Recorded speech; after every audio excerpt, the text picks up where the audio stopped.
માતાજીની ભક્તિ કરે 6 મહિના 12 મહિના ખૂબ ઉપાસના કરે અને કોઈ કામ ના થાય, જીવનમાં કોઈ અનુભવ ના થાય, એટલે તરત એ માતાજીની પૂજા પાઠ, એ માતાજી ભગવાનનું નામ છોડી અને બીજા માતાજી ભગવાનને કે બીજા સંપ્રદાયને પકડી લેતો હોય છે માણસ.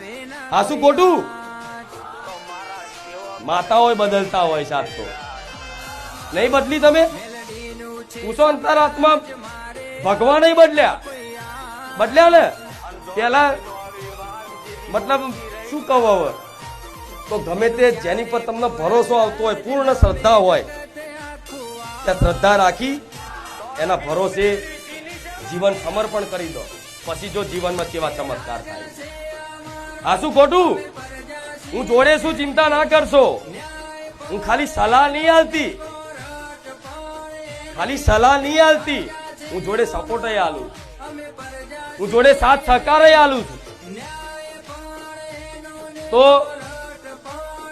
આ પાપ પુણ્ય થી ચાલતું હોય તો અત્યારે તમે બારેજા ધામ આવો છો તો મારા મુખે વારંવાર એ સાંભળવા મળ્યું હશે કે તમે પૂનદાન કરો, પશુ પક્ષીની સેવા કરો, નિસહાય લોકો છે, જે ગરીબ છે, જેની આગળ પાછળ કોઈ નહીં, કોઈ અનાથ છે, કોઈ વિકલાંગ છે, એવા લોકોની મદદ માટે આગળ આવો.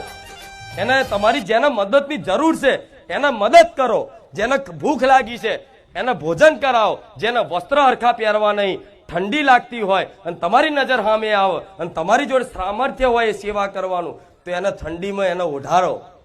મતલબ એને જે દુઃખ છે એ પીડા તમે અનુભવ કરી, અને અનુભવ પીડા ના થતી હોય તો મારી વાત મોની અને પુણ્યદાન કરવાનું વારંવાર બારેજા ધામમાંથી સાંભળવા તમને મળે છે ને. પેણ 12 બોર્ડે વાંચ્યું હશે કે માનતા કઈ રીતે રાખવી. તેમાં ગાયને રોટલી ખવડાવી, ચકલાના ચણ ખવડાવવા, કૂતરાને બિસ્કિટ ખવડાવવું અને કીડીનું કીડિયારું પૂરવું. આટલું કરવાથી કઈક લોકોના કામ થઈ ગયા. થયા ને? ઘણા ભક્તોના કામ થઈ ગયા આટલું કરવાથી.